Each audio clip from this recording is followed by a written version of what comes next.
Hello everyone, and welcome to Power Pages Tips. My name is Nicholas Hayduk, and this is tip number 301. Two curly braces versus curly brace percent sign in Liquid. If you're new to Liquid, you'll see that Liquid code can be wrapped using two curly braces, or a curly brace and a percentage sign. In this tip, we'll look at what the difference is between these two options. Before we dive into the details, don't forget to subscribe to the Engineered Code YouTube channel for our weekly tips, monthly community calls, and lots of other Power Pages and Power Platform content. As a templating language, the purpose of Liquid is to output HTML, CSS, or JavaScript for the browser to use. However, not every Liquid statement is designed to output something. Instead, your Liquid statement might perform some logic, like assigning a variable or checking a condition. This is why we have the two different syntaxes. Liquid code wrapped in two curly braces outputs content to the page.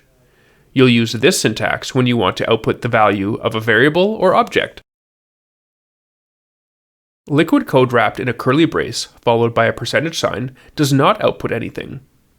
Examples include assigning variables, if statements, and loops. Depending on the specific Liquid tag, content between the beginning and end tag may be outputted to the page, but the tag itself does not add anything to the output, other than perhaps some white space. Let's look at the header web template. To generate the main navigation menu, many if statements are used. Because an if statement itself does not output anything, a curly brace followed by a percentage sign is used.